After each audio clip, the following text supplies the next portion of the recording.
है बच्चों, कैसे हो मेरे बच्चों? आज का टॉपिक है इंडियन स्टैंप एक्ट।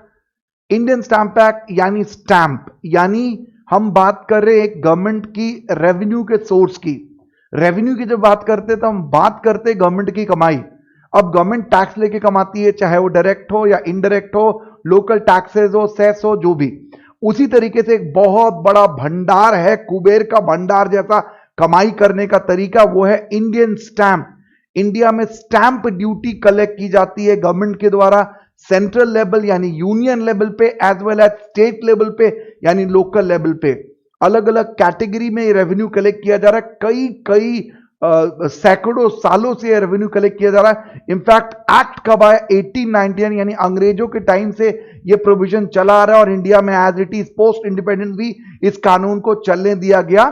थोड़े बहुत कन्वीनियंस के आधार पे स्टेट गवर्नमेंट्स और सेंट्रल गवर्नमेंट ने यूनियन लिस्ट, यानी जो हमारे संविधान में लिस्ट है, चाहे वो यूनियन लिस्ट हो या स्टेट लिस्ट हो या कंकरेंट लिस्ट हो, जिसके थ्रू पावर्स डिवाइड किए बिटवीन यूनियन एंड स्टेट, उनके तहत अलग अलग तरीके से डिविजन्स किए हुए हैं। तो वहां पे जाके वो डिवाइड करके ये स्टैंप कौन कलेक्ट करेगा, किस पे कलेक्ट करेगा, किसकी जुरिस्डिक्शन होगी, या कॉमन कलेक्ट करेंगे। से फॉर एग्जांपल आप एक प्रॉपर्टी डील कर रहे हो, आप अपना घर, फ्लैट या बंगलो या कोई रेसिडेंशियल हाउस किसी से परचेज कर रहे हो या किसी को बेच रहे हो, यू मेकिंग इमूवल प्रॉपर्टी का ट्रांजैक्शन। जब ट्रांजैक्शन होता है उसके लिए कोई डीड या कोई अग्रीमेंट या कोई कॉन्ट्रैक्ट, आम आदमी भाषा में बोले तो वो तैयार की जाती है। उसके ऊपर हम स्टैंप ड्यूटी पे करते हैं अपने गवर्नमेंट को, लोकल गवर्नमेंट को। सिमिलरली जब आप शेयर परचेज करते हो, फिजिकल शेयर ट्रांसफर करते हो, उस पर रेवेन्यू स्टैंप लगती है। आप अगर हम बात करते हैं promissory note, bill of exchange related चीजों की, तो वहां भी हम रेवेन्यू स्टैंप पे करते हैं। खैर अब जमाना बदल रहा है, we are now coming into e stamping. Format बदल गया। जैसे आप कंपनीज एक्ट की बात करते हो, वहां फॉर्म फाइलिंग वगैरह की जाती है, तो वहां पे ड्यूटी एंड पेमेंट जो होते हैं वो ई स्टैंपिंग के थ्रू होती है। But stamp is being used and it is one of the most important sources of revenue to the government of the country as well as the states. तो दो तीन बातें। स्टैंप एक्ट 1899 अंग्रेजों के जमाने का एक्ट है, आज भी चला आ रहा है। प्राइमरी पर्पस है गवर्नमेंट को अपनी रेवेन्यू बढ़ानी है, गवर्नमेंट को काम या गवर्नमेंट की कमाई का एक तरीका है। स्टैंप कलेक्ट किया जाता है स्टेट और सेंट्रल के द्वारा अलग अलग ट्रांजैक्शंस के लिए। इमूवल प्रॉपर्टी की बात करें, उनके डीलिंग्स पे, या इंस्ट्रूमेंट्स जिसको हम कहते हैं, जो जो डीड या आप उसे अग्रीमेंट या कॉन्ट्रैक्ट कहते हैं, उसे इंस्ट्रूमेंट कहते हैं, इंस्ट्रूमेंट ऑफ ट्रांसफर, उस पर हम स्टैंप ड्यूटी कैलकुलेट करते हैं। We calculate the stamp on the instrument. Instrument का मतलब ऐसा कोई अग्रीमेंट या ऐसा कोई डॉक्यूमेंट, एक लेमैन भाषा में, जिसके थ्रू वो ट्रांजैक्शन किया जा रहा है, उस पर हम लेते हैं। उसके वैल्यू के आधार पर स्टैंप ड्यूटी डिटरमाइन की जाती है। एक्ट है, इसके तहत एक्ट में स्केड्यूल दिया हुआ है जहां पे अलग अलग ट्रांजैक्शंस की अलग अलग रेट दी हुई है। इस एक्ट में दो तरीके के स्टैंप की बात की गई है। एक होता है इम्प्रेस्ड और दूसरा होता है अधेसिव। एक होता है इम्प्रेस्ड, दूसरा होता है अधेसिव। अगर मैं आपको बताऊं, आपने स्टैंप पेपर देखा होगा, यस, आप देखिए ध्यान से, ये कितने रुपए का स्टैंप दिख रहा है आप लोग को? ये स्टैंप पेपर जो बच्चों, ये देखो, ये स्टेट गवर्नमेंट प्रिंट करती हैं अपने एक्सचेकर को बढ़ाने के लिए। जी हाँ, अपने रेवेन्यूज को बढ़ाने के लिए ये प्रिंट किया जाता है, और इसमें ये ऑलरेडी प्रिंटेड आता है। यस, ये ऑलरेडी आता है। ये होता है इम्प्रेस्ड, राइट। ये ऑलरेडी प्रिंटेड आता है गवर्नमेंट ऑफ इंडिया के द्वारा, और इसमें लिखने के लिए जगह होती है, दिख रहा है आप लोग को? इसके ऊपर हम the face of it printing की जाती है, और ये एक स्टैंप है। दूसरा अगर मैं आपको दिखाऊं तो यस, ये देखिए, आपको दिख रहा है, ये जो अलग से हमने उसके ऊपर अडेस किया है, अलग से उसके ऊपर हमने टिकट के रूप में लगाया है, ये हो गया दूसरा टाइप। ये हो गया हमारा इम्प्रेस, ये हो गया अडेसिव। और इस तरीके से दो तरीके के स्टैंप का इस्तेमाल किया जाता है। स्टैंप से स्टैंप बेच करके गवर्नमेंट कमाती है, तो बट ऑब्वियस एक तरीके का हम ड्यूटी पे करते हैं व्हेन वी यूज स्टैंप। अलग अलग ट्रांजैक्शंस के आधार पे, उनके वैल्यूज के आधार पे, उनकी ट्रांजैक्शनल वैल्यू के आधार पे, उनकी परसेंटेज और रेट्स के बेस पे गवर्नमेंट उनके स्टैंप ड्यूटी डिटरमाइन करती है, और उसके अकॉर्डिंगली रेट्स डिसाइड किए जाते हैं। स्टैंप जो होते हैं इस तरीके से आपको मिलते हैं, ये जो मैंने आपका स्टैंप पेपर दिखाया, फिर यहाँ पे प्रिंटिंग की जाती है। इसके पीछे आप बहुत सारे पेजेस अटैच कर सकते हो, या आप इसी के अलग अलग डिनोमिनेशंस के ले सकते हो। सपोज कोई ट्रांजैक्शन जो 100 रुपए का स्टैंप ड्यूटी लगाना है और आपके पास 50-50 रुपए के स्टैम्प पेपर है, इन दैट केस आपको 2 स्टैम्प पेपर लेनी पड़ेगी। और मान लो ट्रांजैक्शंस के लिए हमें 10 पेज चाहिए, तो आपके पास 2 पेपर है, यानी 50-50 के आपके पास 2 स्टैम्प पेपर है। कोई बात नहीं, आप 2 स्टैम्प पेपर ले लीजिए, उसमें कंटेंट लिखवा दे जितना लिखवा सकते हैं आप, जैसे आप देख सकते हो इस पेपर में। ऑन दी कॉन्ट्री आप क्या करोगे, रिमेनिंग चीजों को आप उसके पीछे सिंपल पेजेस के रूप में प्रिंट करवा के इसके अटैचमेंट के रूप में यूज करोगे and that be valid one. तो ये भी सीखना है कि स्टैम्प पेपर का यूज कैसे करते हैं। आप जब कोई स्टैम्प, ये ब्लैंक स्टैम्प पेपर है, इसमें जब आप कोई लिख देते हो इस तरीके से वो यूज होता है, और जब आप उसको कैंसिल करना होता है तो you have to, there is a process of cancellation. See there is stamp, you can see that. ये स्टैम्प करना मतलब कैंसिल हो गया, ये इसमें डेट लिखा हुआ है, इसमें साइन किया हुआ है, जिससे कि बता, अब ये रीयूज नहीं हो सकता। क्योंकि हो सकता है मान लीजिए हमने एक ब्लैंक स्टैम्प पेपर लिया लाइक दिस और बाद में इसमें हमने साइन सिग्नेचर नहीं किया, तो ये is like a transaction, is like a currency note. आज मेरे पास है, मैं यूज कर सकता हूं, आपके पास आप यूज कर सकते हैं। लेकिन जैसे ही आप इस पे कंटेंट लिख के स्टैम्प साइन, या कई बार ऐसे लाइन कर दी जाती है, पैरेलल लाइन कर दी जाती है, सिग्नेचर कर दिया जाता है, या किसी तरीके का स्टैंपिंग यूज किया जाता है, so that's called the cancellation stamp. और जब आप ये कैंसिलेशन कर देते हो तो आप ये मान ले जाता है कि स्टैंप हो गए इस्तेमाल, अब इसे रीयूज नहीं किया जा सकता। ठीक है, like that you can see this. ये इसमें दोनों तरीके के स्टैम्प पेपर मैंने इस्तेमाल करे हैं, देखिए आप ध्यान से। ये इम्प्रेस और एडहेसिव दोनों टाइप के स्टैंप है, उनके यूज किया हुआ है, स्टैंप दी हुई है, that shows this is an huge stamp paper, no need, you can't use it again. So when you see this stamp paper, it means a blank stamp paper which is transferable, which can use by any person.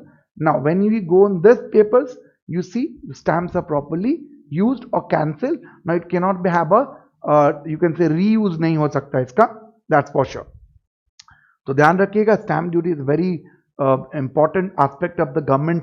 ये देखो, ये हो गया आपका वो ticket वाला stamp जो हमने कहा एडहेसिव स्टैम्प, और ये हो गया आपका इम्प्रेस स्टैम्प जो कि प्रिंटेड इनग्रॉस्ड ऑलरेडी छप के आती है गवर्नमेंट के गैजेटे पे, right. This is the government notification gazette and this can be of any denomination और any persons name stamps, right. So you can see there is a e stamp here. So it's an old stamp format, still there is in use. You can't say that कि खत्म हो गया, आज भी बहुत जगह इस्तेमाल होता है, बट यस अब एक नया पैटर्न है and that is called E stamping. तो जितने बड़े ट्रांजैक्शंस होते हैं, अब फ्लैट्स कर दो, घर कर दो, बंगलो कर दो, या ऑफिसेस लो, और वहां पे लाखों रुपए की स्टैंप ड्यूटी भरते, तो आपको लाखों रुपए का पेपर नहीं लेना पड़ेगा, लाखों रुपए पेपर छपने की जरूरत नहीं, rather they use this E stamp and it is done. So they have a particular system, so this is used for them, right. ये देख लीजिए, तो ई स्टैंपिंग जो नया फॉर्मेट आप देख लीजिए इस तरीके का होता है। ओल्ड आज भी, मैंने बोलता ऑब्सोलेट हो गया, इस्तेमाल आज भी होता है, बट यस अब थोड़ा जो इसकी रिक्वायरमेंट कम हो गई, ठीक है, ये चीज है। अब इसको हम क्या करते हैं बच्चों, let's go, we understand the basic concept stamp. अब ये पढ़ना है कि स्टैम्प के टाइप्स क्या होते हैं, उसका यूज कैसे होता है, उसके एग्जाम्पल्स क्या होते हैं, कब स्टैम्प कैंसिल होता है, कितना वैल्यू का स्टैम्प लगना चाहिए। 2 मैटर है, स्टैम्प ड्यूटी कितना लगे, एक मैटर है 2 पेपर बनाने, तो स्टैम्प ड्यूटी कितना होगा, दोनों एक साथ एप्लीकेबल करना होगा। वैल्यू कौन डिटरमाइन करेगा, अलग अलग चीजों में वैल्यूएशन ऑफ स्टैम्प ड्यूटी कैसी होगी, ऐसे करके बहुत सारे इश्यूज हैं जो हमें पढ़ने, एक्ट में पढ़ने, very important act, CS executive, CS professional दोनों में पढ़ने को आएगा, क्योंकि ये एक बहुत ही प्रैक्टिकल एक्ट है जो आपके लाइफ में बहुत काम आने वाला है, ठीक है। So let's go now, let's study from our notes and complete this chapter. चलिए देख लेते हैं बच्चों, आइए जी, हाँ आइए देख लेते हैं हम लोग जी। यहां पे अगर आप देखोगे, यस जी, ये देखिए, चलिए लेट्स स्टार्ट नाउ। इसको अच्छे से पढ़ते हैं हम लोग, किस तरीके से हम, देखिए हाँ, किस तरीके से हम स्टैंप, देखिए स्टैंप जो है एक रेवेन्यू पॉइंट ऑफ व्यू से आपको पढ़ना है, right. Revenue point of view से आपको स्टैम्प की पढ़ाई करनी है, स्टैम्प की पढ़ाई करनी है आपको, आराम से इसमें आ जाना है। This is chapter number 14 of your syllabus. So guys let's read now in detail about stamp act and let's complete this in together. थोड़े नोट्स बनाते रहना, इसको साथ में लिखते चलो, समझते चलो, जो मैंने एग्जांपल दिए उसको देख लो अच्छी तरीके से, right? So let's do that, ठीक है? ओके, चलिए भैया, अब क्या होगा? अब इंडियन स्टैंप एक्ट 1899, जी हाँ, इंडियन स्टैंप एक्ट 1899, ओके? आ जाओ, बहुत सारी चीजें इसके अंदर पढ़नी है। Let's read now one by one. Central government, state government दोनों के पास अधिकार है मेरे बच्चों, जी हाँ, central government and state government, उन दोनों का कमाई का सोर्स है ये, way of imposing various kind of taxes, duties and cess. Similarly, stamp is a duty. It came in 1899, अंग्रेजों के जमाने का है, enacted with the object to raise the revenue of the government. Initially this act was enacted in the British Parliament, but इसे रह दिया गया, change नहीं किया गया, as it is चलता रह गया। शुरुआत में न्यूज़पेपर और कमर्शियल डॉक्यूमेंट्स के ऊपर यूज किए जाते थे, बट इंडिपेंडेंस के बाद इसे बहुत अलग अलग ट्रांजैक्शंस के commercial and property related documents में इस्तेमाल करना शुरू किया गया, और धीरे धीरे करके it become the practice. Scope में आ जाइए, it extend to whole of India except Jammu and Kashmir. बहुत जल्दी ये चीजें हमें बदलनी पड़ेंगी क्योंकि एक्ट बदल चुका है। जी हाँ, आपको पता है जो स्पेशल स्टेटस था जो हमने दे के रखा था JNK को, अब वो हटा दिया गया है। Hence Jammu and Kashmir now form the integral part of the country, but अभी भी कुछ लॉ में अमेंडमेंट करना बाकी। You can say Indian constitution need to be ten. तो 1 जुलाई 1899 को ये एक्ट आ गया था और लेवी करा जाता है, पॉपुलर इसे स्टैंप ड्यूटी भी कहते हैं। सेंट्रल स्टेट अलग अलग मैटर में अलग अलग तरीके से, मतलब सब सेंटर नहीं कलेक्ट कर सकता, ना ही सब स्टेट कलेक्ट कर सकता, दोनों के बीच में समन्वय नहीं, आपस में कलेक्ट करेंगे स्टैंप ड्यूटीज और उनके बीच में डिवीजन किया हुआ है कौन से मैटर में कौन करेगा। That levies duties on the instrument as a discuss, if there is no instrument do stamp duty. अब इंस्ट्रूमेंट क्या मदद कर रहा है? ट्रांसफर में, कोई राइट्स के ट्रांसफर में, लाइबिलिटीज को बदलने में, एक्सेट्रा एक्सेट्रा, सब चीजों में काम देता है, सब चीजों में काम आता है ये चीजें।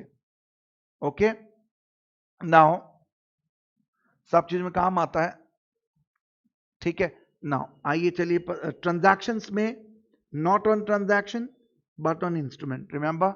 सो I am not going to take duty on sale, I will take duty on sale deed, note करके रखिएगा, ठीक है। सेल डीड पे लूंगा, सेल पे नहीं लूंगा, ठीक है।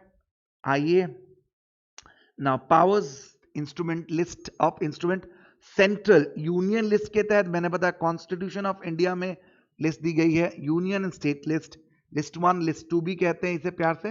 तो लिस्ट 1 यूनियन लिस्ट में सेंट्रल गवर्नमेंट कौन कौन से मैटर पे चार्ज करती है? Cheque, promissory note, bill of exchange, transfer of shares etcetera, ये नेशनली चार्ज होता है।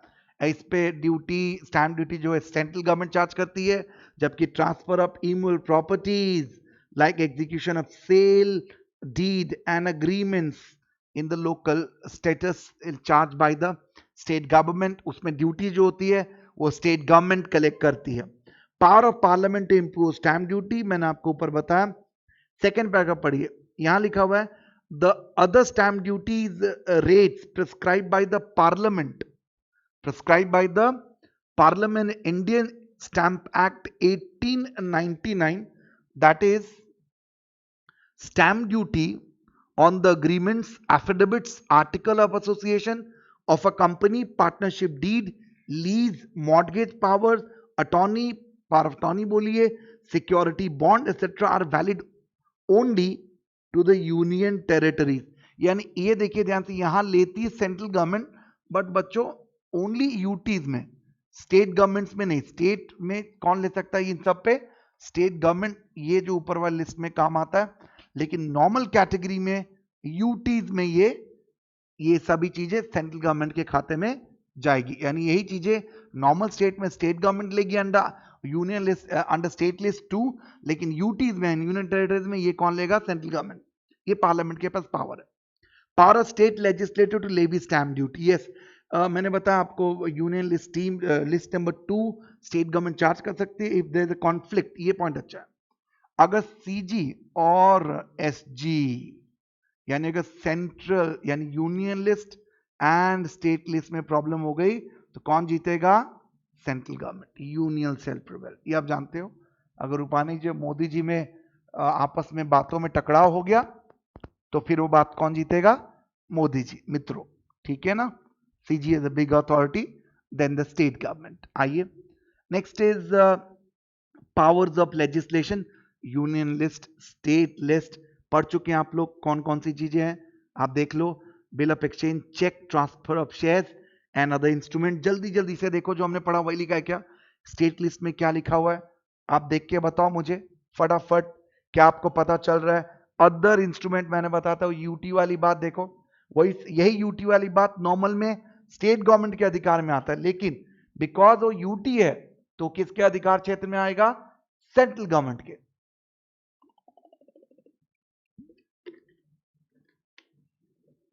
जी हां, चलिए, तो ये हो जाता है आपका। आइए आगे बढ़ते हैं। तो ध्यान रखिएगा, ये सेम मैटर नॉर्मली देखो, दिख रहा है आपको, स्टेट गवर्नमेंट फिक्स करती है, बट ये यूटी अगर हुआ तो यहां पे सीजी के पावर में आ जाएगा। और bill of exchange, cheque, promissory note normally कौन लेता है? सीजी, ठीक है।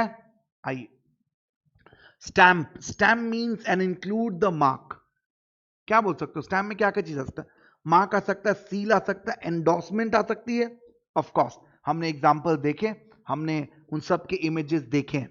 ओके, एजेंसी कौन लगाएगी? कौन लगाए? कोई एजेंसी लगाएगा, person duly authorised by the government. Stamp duty जहां से खरीदते हो। अच्छा, इंक्लूड्स क्या क्या हो सकता है? दो टाइप के स्टैंप होते हैं, इम्प्रेस्ड एंड अडेसिव। तो इम्प्रेस में labels affixed and impressed, stamp engrossed दिख रहा है आप लोग को, और इनग्रेव्ड ये क्या होता है? Non judicial stamp which is pasted, word मिला आप लोग को, on the instrument to executed, pasted, right guys. चलिए अडेसिव स्टैंप में आइए, सेक्शन 11 लग जाता है यहाँ पे shall be stamped with adhesive stamp instrument chargeable with a duty not exceeding 10 पैसे। adhesive में कौन सा यूज करोगे आप? 10 पैसे। except the parts of bill of exchange payable otherwise than on demand and drawn in sets। otherwise 10 पैसे का bill of exchange, promissory notes वगैरह जो होती हैं आउट ऑफ इंडिया ड्रॉ की जाती है, इन सब पे इसका इस्तेमाल होता है। एंट्री एज एडवोकेट, जो आप एफिडेविट देते हो, वकालतनामा देते हो, उसको हम कहते हैं हाई कोर्ट्स में, वहां पे दी जाती है as a role. Notarial act में इसका इस्तेमाल होता है to transact the endorsement of a share और इनकॉर्पोरेशन ऑफ कंपनी और द बॉडी कॉर्पोरेट्स के लिए। इसको कैसे देखो, मैंने आपको बताया था, ये देखिए मैंने आप लोग को एक एग्जांपल दिया था, this can B seen as the example for that as adhesive, or we can say that you see in this, so both have the example. So this is called the guys, this round circle is called the adhesive, and the other one, this one is called the impress stamp. So always have a difference, so that will always going to clarify you, ठीक है। चलिए आगे चलते हैं हम लोग। कैसे cancel करेंगे? कैंसिल नहीं करेंगे तब तक क्या माना जाएगा? उसका इस्तेमाल हुआ ही नहीं। Any person affixing any adhesive stamp to any instrument affixing and such a stamp, cancel the stamp same so that it cannot be used again. If the instrument bears the adhesive stamp which is not cancelled, it shall be deemed to be unstamped. Great. तो manner of cancellation, single line draw कर दीजिए उसके ऊपर, paper के ऊपर तो भी चलेगा। देखिए यहाँ पे एक बहुत प्यारा, a stamp can be cancelled effectively merely by drawing a solitary line, straight line. Let's say it's a stamp, so we can draw this, it gets cancelled. Solitary, a single line across the stamp. The case law is that Mahadev Koiri versus Sevraj Ram Teli. The case Mr. Koiri versus Mr. Teli के case में बोला कि अब straight line भी अगर stamp के ऊपर draw कर देते हो तो भी उसे कैंसिल माना जाएगा। ये बहुत इंपॉर्टेंट केस है, हाफिज अल्लाह Bakhsh versus Dost Mohammad.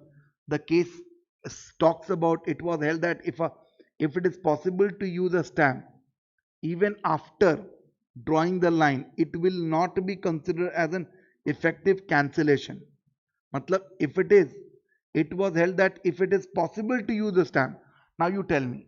So you have a stamp, proper stamp, you can put it and cancel it. Otherwise, you can draw a line. So otherwise means what? If you don't have the stamp, then use the line, solitary line. It'll be deemed to be cancelled. But अगर तुम्हारे पास proper cancellation करने के लिए stamp वगैरह है, then no need to worry about that. You should use that particular stamp. तो इस case में बोला गया भाई कि अगर स्टैंप है तो स्टैंप यूज करिए, उसके ऊपर लाइन ड्रॉ करे ना करे फर्क नहीं देता. डायगोनल लाइन चलेगा, yes. That was Melaram versus Brijlal. It was held that a very effective method of cancellation of stamp is drawing a diagonal line across the stamp with the end of the line extending on the paper of the document. अब जैसे example ले लीजिए, ये आपका stamp है, इसमें ऐसे करिए. अब इसमें देखिए, अब ये जो स्ट्रेट वाले में प्रॉब्लम क्या था, मान लो मैं ऐसे करके जानबूझ के ड्रॉ करूंगा, तो इसको इतना fine line straight solitary line draw करूंगा कि पता ही नहीं चलेगा कैंसिल हुआ है कि नहीं कैंसिल हुआ. या मैं इसको ऐसे भी कर सकता हूं, सोचो ऐसे करके, तो लाइन तो मैंने ड्रॉ की है, बट आप ध्यान से देखो स्टैम्प कैंसिल नहीं दिख रहा. लेकिन अगर तुम डायगोनली किसी चीज को ऐसे ड्रॉ कर देते हो, then it is deemed to be cancel. Good. एक और देख लीजिए, it is an illustrate person, illiterate person. अगर इलिटरेट बंदा है, marks across on a stamp, it would amount to effective cancellation, that is Kelai Sai versus Balai Hajma, that is Hajam के case में decide किया गया था, अगर कोई किसी तरीके का क्रॉस भी कर देता है स्टैम्प पेपर पे तो भी उससे हम वैलिड मानेंगे. We assume that the guy is not that literate. मतलब किसी तरीके का इफेक्टिव मोड तो पता चले कि आपने कैंसिल करा है. अब ऐसा ना कि आपने कैंसिल ही नहीं करा तो प्रॉब्लम्स हो सकती हैं, बट आपने कैंसिल जरूर करना है, याद रहेगा आपको. अगर आप कैंसिल नहीं कर रहे, then that is not a valid stamp, right. You have to cancel the stamp. Okay guys, चलो इम्प्रेस स्टैम्प के लिए बात कर लेते हैं. वही labels, affects, incorporate, engrave the stamp which are impressed on a paper और purchase from the stamp vendors. Now manner of use, कैसे every instrument stamp as an impress stamp shall be written in each manner that stamp may appear on the face. जैसे याद करो, ये देखो, दिख रहा है आप लोग को, कोई भी आप प्रिंट देखो, यहां पे आपको दिख रहा ऑन द फेस. प्रिंटेड वाला देखते हैं, देखिए प्रिंटेड है बट ऑन द फेस, पीछे नहीं, right everybody. See now you go to blank one, you will understand. See देखो, ये पूरा पेपर ऑन द फेस है, फेस है तो वैलिड है. ओके गाइस, चल गुड. आ जाइए वापस, हम लोग वापस आते हैं यहाँ पे. The instrument should be written only on the side on which the stamp is engrossed. Yes. अब ये देखो, बहुत अच्छा. अब इसका पीछू में तुम लोग लिखने मत जाना, प्रोफेसर ब्लैंक है प्रिंट करवा देते. अरे गुड्डू, नहीं कर सकते ऐसा, बहुत ही बर्बादियां हो जाएंगी. आपने on the face he use करना है. आप उसके साथ एडिशनल पेपर अटैच कीजिए, कोई मना नहीं कर रहा. No one is stopping you to do that, समझ रहे हैं. लेकिन आप ये करोगे कि नहीं सर, हम एक काम करते हैं ना, हम उसके पीछू में प्रिंट कर लेते हैं, नहीं वो पीछू में प्रिंट करेगा तो नहीं चलेगा, it not be allowed. Okay, चलिए. Now you again say this. Okay, now there come the instruments. तो मैंने आपको एक बात बताई थी, if an instrument is stamp contravention of the aforesaid manner, it shall be deemed to be unstamped. यानी आपने वो इंस्ट्रूमेंट बनाया, उसके पीछे प्रिंट कर दिया और उसका स्टैम्प पेपर का मुंह नहीं दिख रहा, फेस नहीं दिख रहा, then that is unstamp, and unstamp is non acceptable in court of law. अब जैसे इंस्ट्रूमेंट के, यानी बार बार एक टर्म आ रहा है इंस्ट्रूमेंट इंस्ट्रूमेंट, तो आखिरकार ये भला इंस्ट्रूमेंट है क्या, ये भी देख लीजिए. तो before going to details of stamp duty, it should be understood what do you mean by instrument. Instrument is executed and then and only on that we pay the stamp duty. तो आइए, execution के लिए दोनों party को sign करना पड़ता है. आइए, इंस्ट्रूमेंट क्या होती है. A general term instrument is a legal document duly signed by the parties, that is the parties to the contract for creating the transferring a certain rights and liabilities. जैसे section 214 of instrument, section 214 stamp act बोलता है, an instrument includes every doc by which any right or liability is or purports to be created, transferred, limited, extended, extinguished or recorded. बाप रे, ये सारी चीजें meaning होती है. क्रिएट करना, ट्रांसफर करना, लिमिट करना, एक्सटेंड करना, एक्सटिंग्विश करना, रिकॉर्ड करना किसी राइट या लाइबिलिटी को। The definition is inclusive definition, यानी इसके अलावा भी कुछ और चीजें है तो भी इंस्ट्रूमेंट के कैटेगरी में वो आ सकता है। Okay, and is not necessarily restricted to those documents which are specifically mentioned in the definition. So it can have more things. So instrument को समझने के लिए क्या क्या इंक्लूड हो सकता है, यहां पे कोई भी डॉक्यूमेंट जिसके थ्रू राइट या लाइबिलिटी या purported to be created, altered या एक्सटिंग्विश और डज नॉट इंक्लूड में ordinary letters are not instruments. Good. In simple word, instrument means every document by which any right or liability or proposed to be created, transferred, limited, exhausted, extinguished or recorded note an unsigned document is not an instrument. Accordingly, the document should be signed by the parties. An entry in the register containing the terms of things or machinery is an instrument. A letter which acknowledges the receipt of certain sum is an instrument. So not only letter, it has some acknowledgement. Photograph, image of an agreement is not at all an instrument. Are you clear everybody? So special note में क्या है, an instrument which is chargeable with stamp duty should be executed. Executed मतलब वो चीज effective हो जाए. Therefore an instrument is not liable to be stamped until it is signed. Sign जब तक नहीं करोगे एग्जीक्यूट नहीं होगा, एग्जीक्यूट नहीं करोगे तो कोई लॉजिक नहीं, यानी पहले साइन फिर स्टैंप, या स्टैंप लगाओ फिर साइन करो। आप एग्जीक्यूट नहीं करोगे तो स्टैंप का कोई मतलब नहीं है। इनफैक्ट एग्जीक्यूट कराने के लिए हम स्टैंप ड्यूटी कल जाके इन्फोर्समेंट करनी हो तो कोर्ट को हम, देखो एक कहावत है कि भागीदारी बनाना, अगर आप चाहते हो कि कोई आपके केस में आके खड़ा हो, आपके लिए खड़ा हो, काम करे, आपकी बात सुने, तो उसे भागीदारी दो, हिस्सेदारी दो। तो यहां पे जैसे हम भगवान को मिठाई का वादा करके मिठाई चढ़ा के अपने काम में पार्टी बना लेते हैं कि हे भगवान तो ते हमारे लिए कर दो, हम आपको ये कर देंगे, तो वी मेक पार्टी। सिमिलरली बच्चों, जब आप बात करते हैं स्टैंप की तो गवर्नमेंट को हम चढ़ावा देते ही, गवर्नमेंट को चढ़ावा दे करके हम क्या करते हैं, उसको पार्टी बना लेते अपना।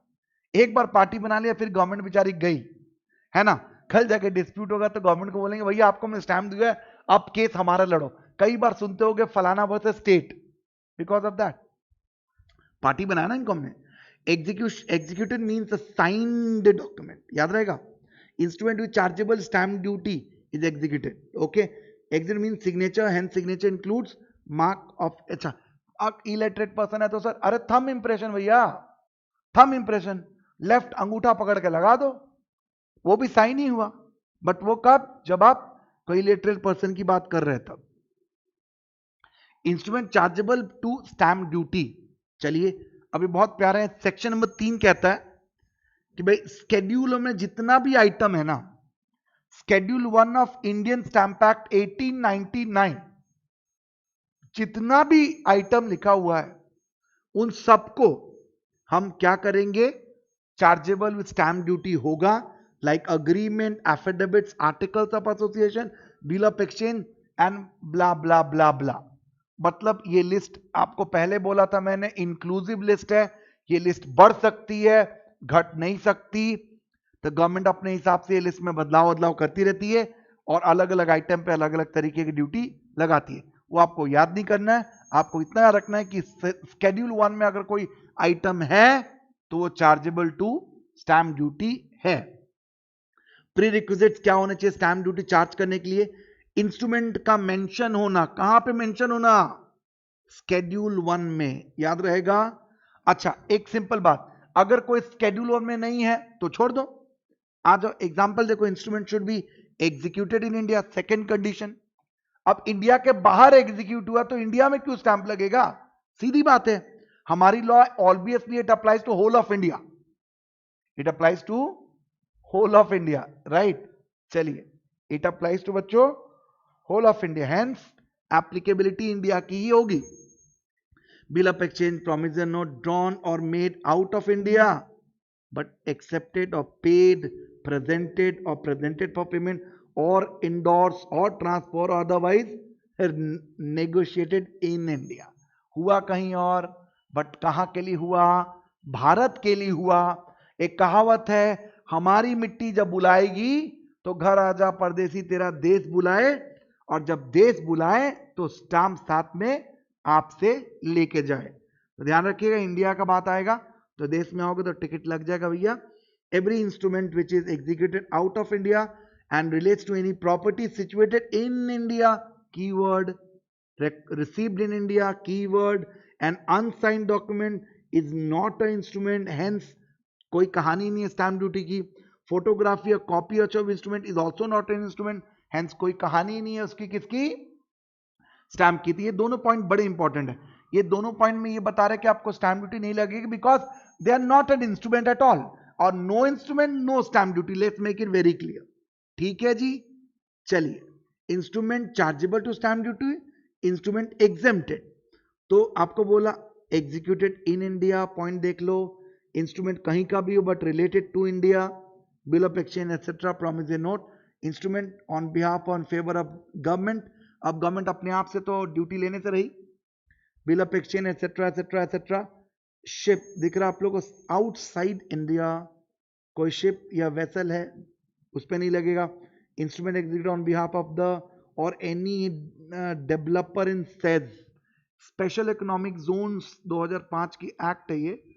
सेज जो होता है आपको पता होना चाहिए, इज स्पेशल इकोनॉमिक जोन, मतलब हमारा स्पेशल बेटा है, ये इंडिया में होके भी इंडिया का नहीं होता है, इसे फॉरेन टेरिटरी मानते हैं। और जब आप किसी चीज को फॉरेन टेरिटरी मानते हो तो बट ऑब्वियस बात है उसे आप ड्यूटी भी नहीं चार्ज करोगे। ठीक है जी, आगे चलो, आगे क्या है, no stamp duty shall be chargeable for any instrument on behalf और फेवर ऑफ गवर्नमेंट, ये बात हो गई। अच्छा, डिपॉजिटरीज एक्ट वाले आइटम, डिपॉजिटरी एक्ट मतलब क्या बच्चों, it's like electronic transfer, hence it is exempted. ठीक है, फिर आ जाइए मर्चेंट शिपिंग एक्ट, रजिस्ट्रेशन के द्वारा हुआ है, उस पर भी नहीं लगेगा। ओके, कोई भी ऑन बिहाफ और favour of development sale, already हमने डिस्कस कर लिया। चलिए, कैटेगरीज ऑफ इंस्ट्रूमेंट्स, इंस्ट्रूमेंट की कैटेगरीज देख लीजिए। Single transaction effected by several instrument, इसमें सेक्शन 4, 5, 6 है। ये बच्चों यहां पे अब आ गया प्रैक्टिकल क्वेश्चन की बारी। बच्चों प्रैक्टिकल क्वेश्चन एग्जाम में यहां से पूछे जा सकते हैं। Section 4, section 5, section 6। नॉर्मली मैं आपको सेक्शन नहीं पढ़ाता हूं या याद करने के लिए तो मैं नहीं बोलता हूं, लेकिन जब मैं बोलता हूं तो बट ऑब्वियसली कि आप समझिए वो पढ़ना है। तो ये 3 सेक्शन बड़े तगड़े सेक्शन है, कॉन्सेप्ट वाले सेक्शन है, यहां से एग्जाम में क्वेश्चन आने की संभावना है। आइए सेक्शन 4 क्या कहता है, जरा लाइन हेडिंग पढ़े। Single transaction bye several instrument, काम एक ही है बट आपने कई सारे इंस्ट्रूमेंट उसके लिए बना लिए। 3 पार्टी हैं, ए, बी और सी, लेकिन काम एक ही है, अपना वर्क जो है वो एक ही है, ट्रांजैक्शन एक ही है। इन दैट केस अब सोचो, काम एक है, भले तुम पेपर 3 इस्तेमाल करो, तो आपको लगता है क्या सब पे पूरा ड्यूटी लेना उचित होगा? नहीं, हम एक इंस्ट्रूमेंट पे पूरी ड्यूटी लेंगे और बाकी पे चढ़ावा ले लेंगे, 1-1 रुपया का ड्यूटी लेके माफ कर देंगे, इस पे फुल ले लेंगे, नहीं तो क्या इनकी वाट लग जाएगी। यहां देखो, कोई मॉर्गेज सेल सेटलमेंट हो रहा है, सेवरल इंस्ट्रूमेंट यूज किया था, जैसे फॉर मॉर्गेज है तो अलग अलग पार्टीज हैं बच्चों, एक जो मॉर्गेजर, एक मॉर्गेजी है, एक लेंडर हो सकता है, राइट। तो इस केस में क्या हो जाता है, सेवरल इंस्ट्रूमेंट का इस्तेमाल किया जाता है, लेकिन ट्रांजैक्शन क्योंकि एक होती है तो पूरी ड्यूटी वन इंस्ट्रूमेंट पे हम ले लेते हैं और बाकी सब पे जो है, जिसको प्राइमरी इंस्ट्रूमेंट भी हम कहते हैं, और बाकी सब पे चढ़ावा के रूप में 1 रुपया का ड्यूटी ले लेके उन्हें भी जय माता दी रॉक्स कर देते हैं। ठीक है जी, आइए आगे देखते हैं हम लोग। तो प्री रिक्विजिट्स होने की, इसके लिए क्या कंडीशन होना चाहिए, खुद बताओ। There must be several instrument but there has to be same transaction.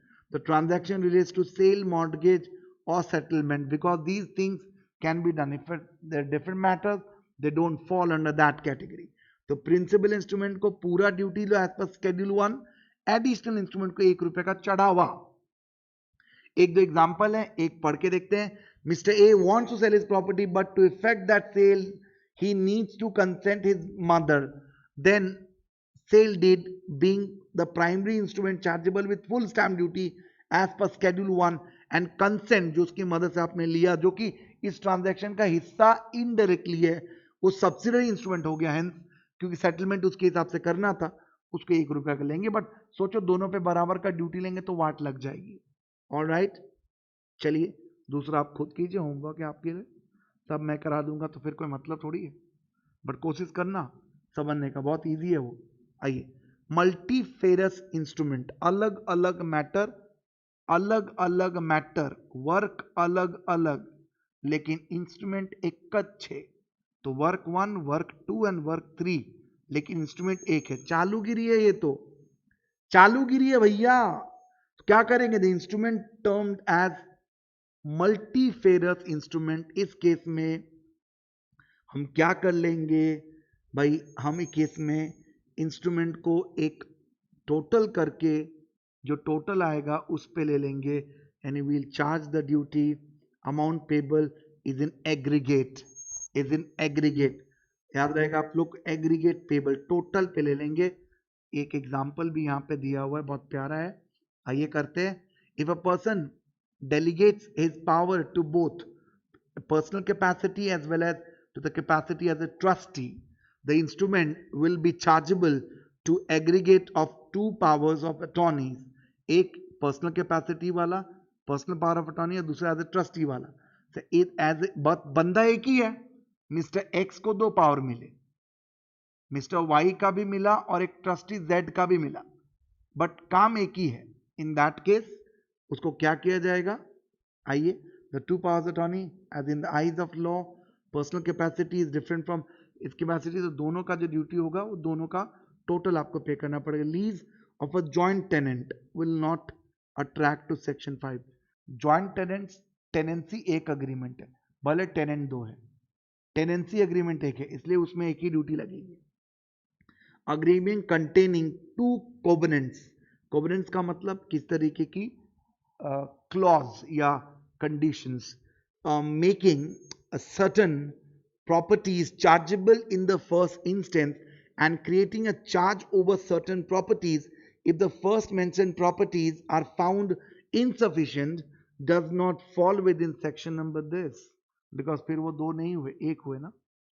Multi discretion या मल्टी डिस्क्रिप्शन, मतलब अब ये एक ही वर्क है, बट बेचारा कैटेगरी ए में भी आता है, कैटेगरी बी में भी आता है और कैटेगरी सी में भी आता है, स्केड्यूल 1। अब सोचो, मतलब एक ही काम है लेकिन 3 कैटेगरी ऑफ वर्क में आ रहा है, तो अब बेचारे से काम तो एक ही है, अब बेचारे को तुम 3 ड्यूटी लोगे तो आपको नहीं लगता थोड़ा नाइंसाफी हो जाएगी? हाँ जी, नाइंसाफी हो जाएगी। where the particular instrument falls under more than one description in the schedule 1 of the act, it should be covered under the ambit of section number 6। and इसमें क्या होगा, section 6 only when the instrument contains only one matter but falls within the 2 or more schedule, तो duty shall be the highest। suppose ए वाले में 1 रुपया duty है, B वाले में 2 और सी वाले में 3, तो गवर्नमेंट आपसे तीनों को टोटल ना लेके सिर्फ एक के टोटल लेगी, वो भी कौन सा, लेकिन जो हाईएस्ट है, तो कोई उसमें पंचायती भी नहीं कर सकता। जैसे example, an instrument which can be treated both as dissolution of partnership and as an instrument of partition has to be charged in the duty prescribed in the partition deed which is the higher than that dissolution। तो partition और dissolution में जो highest duty, मान लो partition में 5 लाख की duty है, dissolution में 10 लाख की ड्यूटी है, तो आपको कौन सा लेना है, बड़ा वाला लेना है। ध्यान रहेगा, तीनों बहुत इंपॉर्टेंट टॉपिक्स हैं, इसके आधार पे आपको प्रैक्टिकल क्वेश्चन फेस करने को मिलेंगे। So be careful while you doing this. Remember the difference between 5, 6, 4, 5, 6, multiple papers, एक ही वर्क, एक पे पूरा, बाकी पे 1 रुपए का चढ़ावा, बहुत सारे वर्क, एक पेपर, टोटल का ड्यूटी, एक ही काम है लेकिन अलग अलग जगह अलग अलग नाम से लिखा हुआ है, तो हाईएस्ट अमाउंट को लेंगे। ठीक है जी, चलो लेट्स स्टार्ट। चलिए, कब आपको स्टैंप, टाइम क्या है, what is the timing of stamp, yes when you have to stamp. पहला, अगर इंस्ट्रूमेंट इंडिया में एग्जीक्यूट किया हुआ है, सिंपल बात है बेटा, एकदम क्लियरली समझो। यहां देखो लिखा हुआ है will be chargeable stamp duty when, okay when, हाँ provide that all the instrument chargeable stamp duty and executed by any person in India shall be stamped before or at the time of execution. या तो execution का पहले stamp लगा लो, या तो execute कर रहे हो उस समय स्टैंप पहले लगाओ, तभी होगा वो। तो कई बार आप देखते होंगे आपके लॉयर्स या आपके वकील क्या करते हैं, पहले से ही आपके ऊपर पहले से पेपर्स वगैरह रेडी रखते हैं, और जैसे आप जाते हो they put a stamp paper, they take your signature and start executing the work. और sometime when you go and buy the paper and execute the document, and then after, so you have to honor before the execution, you have to stamp it if the matter relates in India. If the matter relates outside India, two categories, then that case सबसे पहला जब instrument execute outside India हुआ है, other than the bill and the note, then जब वो instrument India में लाया जाएगा within 3 months from the first time जब इंडिया में आएगा तब, राइट। और अगर बिल प्रोमिसरी नोट्स है तो बच्चों जो first holder in India before he deals with the instrument present the same for the acceptance और payment, endorses transfer otherwise negotiates the same in India. इस्तेमाल करने से पहले जो फर्स्ट यूजर है वो क्या करवाएगा, इंडिया में पहले स्टैंप ड्यूली करवाएगा। तो पहली बात, इंडियन डॉक्यूमेंट है, इमीडिएटली ऑन और बिफोर एग्जीक्यूशन। बाहर का डॉक्यूमेंट है, 2 कैटेगरी, अगर उसमें कौन सा कैटेगरी है, अदर दिन बिल या प्रोमिसरी नोट है, फिर तो भैया जिस दिन इंडिया में आया उसके 3 months के अंदर करो। और अगर बिल एंड प्रोमिसरी नोट है तो एग्जीक्यूट करते सब फर्स्ट होल्डर जब भी एग्जीक्यूट करेगा इंडिया में लाके यूज करेगा, डील करेगा, तो उस समय उसको स्टैम्प करवानी पड़ेगी, वरना it's very difficult to make it. कौन लायबल है, कौन भरेगा भैया, सीधी बात है, देखो सेक्शन क्या बोलता है, following person shall be liable. Bill of exchange promissory note की बात कर लें, ठीक है, bond debenture any type of this instrument, then the drawer will pay. Drawer जो बिल लिख रहा है। मॉर्गेज डीड की बात कर ले तो कौन करेगा, मॉर्गेजर। पॉलिसी ऑफ इंश्योरेंस की बात करें अदर देन फायर पॉलिसी, उस केस में कौन करेगा, जो बंदा इंश्योरेंस अफेक्ट कर रहा है। इन case of policy of fire कौन करेगा, the person issuing the policy, that is insurer, ऊपर में इंश्योर्ड करता है। इन केस ऑफ कन्वेंस तो कौन करेगा, transferee. Less in case of lease lessee करेगा। In case of counterpart of a lease तो लेसर करेगा। जब लीज का वापस से रिवर्स करना चाहते हैं या बदलाव करना चाहते हैं तो लेसर करेगा।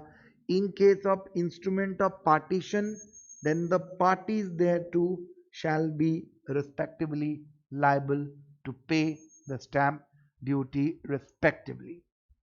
ठीक है, all the transfer of properties, ध्यान से देखना, yes बच्चों, all the transfer of properties whether movable or immovable property, inter vivos का मतलब होता है between the living people who are living in the life and which are not otherwise specifically provided by the schedule are chargeable as conveyance and their charges. It does not include a will. Yes, will पे stamp duty लगाने की जरूरत नहीं होती। will को testamentary instrument भी कहते हैं। will can be even executed after the death of the person making the will. In fact, that is when it is actually come into existence. अब वो जिंदा है तो उसको will की जरूरत नहीं है, जब वो मर जाएगा तो ही चाहेगा ना कि वो विल, जितने लोग उस पार्टी में उस विल में है उसके अकॉर्डिंगली उनको पता चले ना। वैल्यूएशन ऑफ स्टैम्प ड्यूटी यहाँ पे आ जाए, कुछ कुछ स्टैम्प को वैल्यूएशन में डालना पड़ता है। जैसे if the stamp duty is payable on ad valorem at the value of the stamp, the value shall be decided, yes, the value shall be decided at valorem on the basis of value shall be decided as follows. If the amount is express in foreign currency तो क्या करेंगे, the amount express in foreign currency, तो on the date of the instrument will be considered to convert the same into Indian currency. जो date उसमें लिखी गई है, क्या चीज की डेट, डेट ऑफ इंस्ट्रूमेंट, तो rate of exchange on the date of instrument will be consider.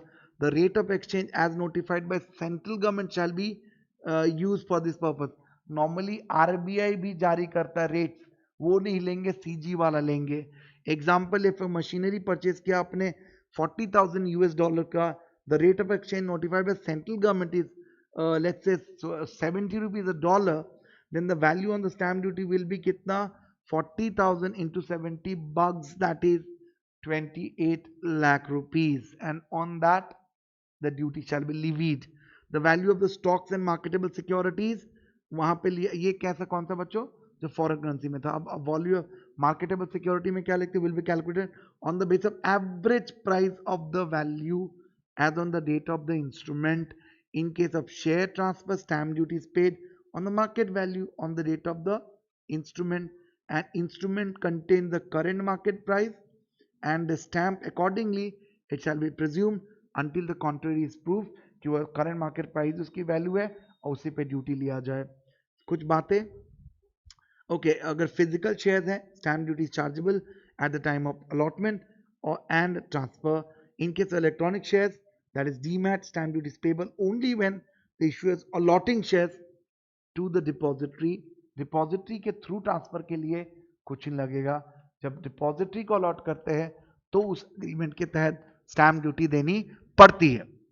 Instrument specifically provided for instrument interest वाले इंस्ट्रूमेंट, तो उस केस में स्पेसिफिकली मेंशन किया जाएगा duty will be chargeable only on the principal amount. For instance promissory note for 10,000 is drawn 10,000 drawn with the recital or any clause of interest at the rate of 18% per annum payable by the promisor. Stamp is leviable on the basis of investment, that is only 10,000, that is principal value, and not on the interest, because that any which way change according to the different scenario. आगे चलिए. Next comes guys is valuation in case of the consideration of debt. Debt के case में where the property is transferred to any person in consideration wholly of part or a debt due to him, such debt shall be treated as consideration for calculating the stamp duty. For example, if A has given a loan of 5 lakhs, B instead of repayment of loan to A, B transfer his property to A, then the stamp duty will be paid on the debt rather than the house. Because consideration उनके लिए क्या हो गया, घर हो गया, but उसके सामने इनको क्या मिला, लोन लिया इन्होंने उनका एज अ कंसिडरेशन, तो डेट 5 लाख का था, उसके ऊपर ड्यूटी हम पे करेंगे, राइट. ये सारी बातें डेट के केस में है. आप प्लीज इसको एक बार रेफर करोगे, not a big deal. If the value of the subject matter is indeterminate and you cannot determine the value on that case बच्चों, if the date of execution of the instrument value of the subject matter cannot be determined, then the stamp duty can be paid on the estimated basis of valuation, but benefit derived from the instrument cannot exceed the value of stamp duty paid. ठीक है.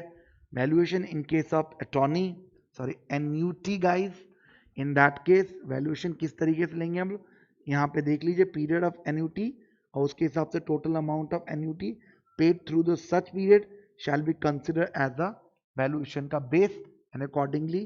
देखो यहाँ पे अगर मान लीजिए life का है, not subject to life or death, then amount is payable for 20 years.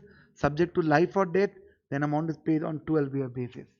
उस पर जो मिला उसके ऊपर स्टैंप लगेगा. इंश्योरेंस के केस में बहुत कॉमन बात होती है. Valuation in case of lease of mine, yes lease has been granted by on behalf of government और अदर पर्सन, तो उस केस में amount estimated by the collector of the district consider for the valuation.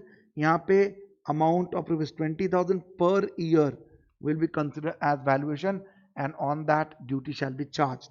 Lease का मतलब क्या होता है, इमल property and includes a path, okay, a kabuliyat or undertaking or any instrument by which the tolls of any description are let out, any writing or any application which is accordingly used. Check, ठीक है, accordingly used. Okay guys, that was valuation. आइए instrument not duly stamp, उनका क्या effect होगा. अगर मान लीजिए बच्चों कोई इंस्ट्रूमेंट है जो ड्यूली स्टैम्प नहीं है, उनका क्या असर होने वाला बता दो. आपको मैंने बोला था ना, जो इंस्ट्रूमेंट ड्यूली स्टैम्प नहीं होगा क्या होगा, they will be not considered as properly stamped, and they are not considered as the instrument, and they are not duly charged to duty, right. इस बात को आपको अच्छे से समझना पड़ेगा। अब हम बात कर रहे हैं कि भाई अगर ड्यूली स्टैंप नहीं है तो क्या होगा।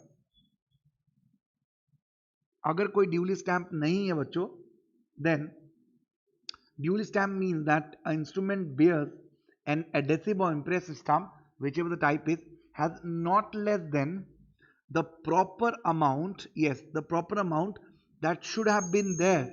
बट मान लीजिए 100 रुपए का स्टैंप देना था और आपने सिर्फ 80 दिया, तो ये तो गलत है ना। इन केस ऑफ एडहेसिव स्टैंप आपने दिया तो था लेकिन उसको प्रॉपर्ली कैंसिल नहीं किया, स्टैंप लगाया कैंसिल नहीं किया, उसको अन स्टैंप मानेंगे। तो या तो आपने कम दिया और या तो आपने कैंसिल ही नहीं किया, ठीक है ना। इन दोनों को ही हम अंडर स्टैंप मानते हैं, उनका कॉन्सिक्वेंसेज है।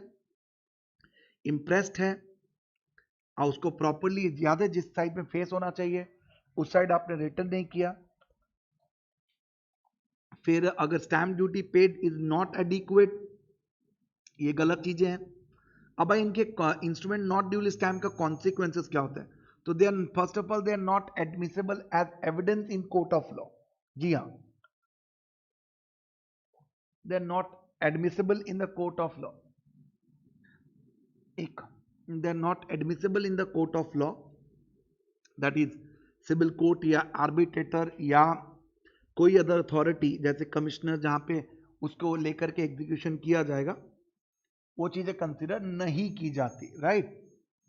दो the instrument not duly stamp can be admitted as evidence by the criminal courts, क्योंकि वहां पे बच्चों ऑब्जेक्टिव कुछ और होता है। वहां पे ऑब्जेक्टिव आपका पैसा कमाना या कोई और तरीके की चीजें नहीं होती, रादर वहां पे ऑब्जेक्टिव होती है किसी को जस्टिस दिलाना। ऐसे केस में होता क्या है मेरे बच्चों कि अगर हम लोग बात करते हैं कि स्टैंप नहीं लगा, मानता हूं मैं नॉन कंप्लायंस है, गलत है, नहीं होना चाहिए, बट आप बताइए किसी के जान से, किसी के जिंदगी से ऊपर तो नहीं हो सकती। क्रिमिनल मैटर्स में मॉनिटरी या financial consideration are less important than the point of justice, because that's a crime against the society, right guys? If it is crime against the society, then we have to take care that society get the justice. The insufficient stamp instrument is not an invalid document and can be admitted as an evidence on the payment of prescribed penalty of 5 rupees, 5 times, rupees 5 or 10 times, 5 रुपया कम से कम या 10 गुना amount पे of the proper duty, और उसे correct किया। तो वो गलती जिसे सुधारी जा सके उसे गलती नहीं कहते, इस बात का ध्यान रखिएगा।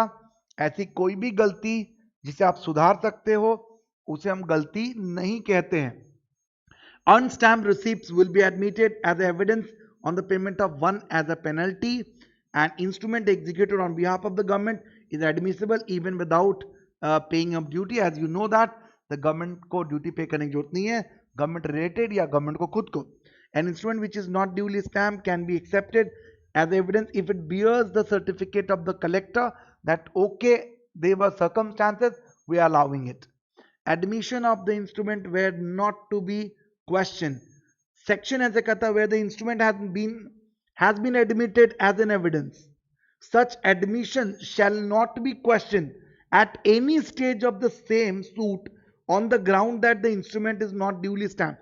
अगर उसे देखो एडमिशेबल नहीं किया गया है, कैन बी क्वेश्चन, बट एक बार अगर कोई कार्रवाई चले, कोई केस चल रहा है और उस समय आपका इंस्ट्रूमेंट देखा गया अनस्टैम्प है लेकिन कोर्ट ने एक्सेप्ट कर लिया, बाद में तुम ये बोल के ऑब्जेक्शन नहीं कर सकते कि माय लॉर्ड, मेरे माई बाप, ये केस तो ठीक है, ये हार रहा हूं, मैं जीत रहा हूं, लेकिन इंस्ट्रूमेंट अनस्टैम्प है। नहीं, that's not consider. Guniram versus Kodar में ये स्टैब्लिश किया गया, एक बार इंस्ट्रूमेंट एडमिशेबल हो गई, बाद में उसके एडमिसिबिलिटी पे आप क्वेश्चन नहीं कर सकते। इंपाउंडिंग ऑफ इंस्ट्रूमेंट का मतलब होता है when instrument is not duly stamped and is produced as evidence before the court or a public authority except an officer of the police.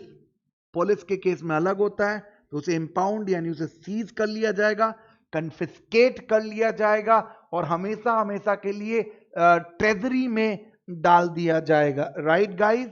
So that is there. Right. चलिए. The word produce means a produce reopens to a summon or a produce voluntary for judicial purpose such as supporting an evidence. It does not refer to the document which accidentally or incidentally fall into the judge's hand.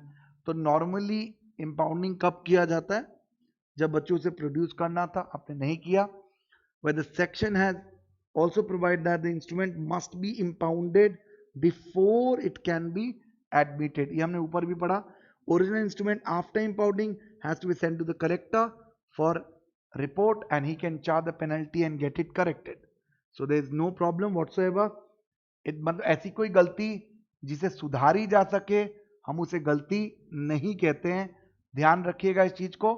Stamp is a very important law, everybody. We have to complete this and make sure that stamp is completed. आप लोग पढ़ लो इसको अच्छी तरीके से, एक बार complete करो, इसके क्वेश्चन सॉल्व करो, इसके पॉइंट्स को याद रखो. इंपॉर्टेंट रिवीजन के लिए हम बोलेंगे 4, 5, 6 को जरूर पढ़ना है किसी भी हालत में. We all have to understand कि जब हम बात कर रहे हैं सेक्शन 4, 5, 6 की, जी हाँ, तो वो हमें जरूर पढ़नी है. ओके. वो अगर हम नहीं पढ़ते हैं तो गलत है. That's not fair. We have to read that. Okay. We have to complete it. Okay. Complete करिए. सेक्शन 4, 5, 6 पढ़िए. अडेसिव और इंप्रेस का डिफरेंस पढ़िए. राइट. अडेसिव और इंप्रेस का डिफरेंस पढ़िए. आप उसके कैंसिलेशन के मेथड्स को पढ़ो. जो केस लॉ करा है पढ़ो. किस पे स्टैंप लगेगा किस पे नहीं लगेगा वो पढ़ो. इंस्ट्रूमेंट का पूरा डिस्क्रिप्शन पढ़ो. Very important, because when you know what instrument you know what is stamp duty. Right. Schedule 1 वाली बात, एक्सटेंड वाली बात, एडमिसिबिलिटी वाली बात, ये सारी चीजें आप पूरी तरीके से इसमें कंप्लीट करेंगे.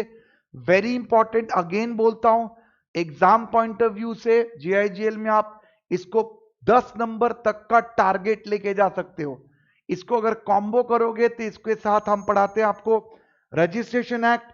अगर आप उसको इसके साथ कंप्लीट कर लेते हो, I am sure everybody you will be able to score fantastic score in the examination. I hope the session has value added to you. एक बार जरूर इसको अच्छे से कंप्लीट करना. ये नोट्स के साथ पढ़ना. अपने लैंग्वेज में इसको इस्तेमाल करके दिया गया है. इसके साथ हम आपको वर्कशीट भेजेंगे, जिस वर्कशीट में हमने इंस्टीट्यूट के पास्ट ईयर के क्वेश्चंस डाले हुए हैं. उन क्वेश्चंस को आप लोग सॉल्व करोगे. Once you solve that question you will be able to write the answers. And if any doubt query comes, I am just a call away everybody. Thank you so much and God bless you. All the best. Take care.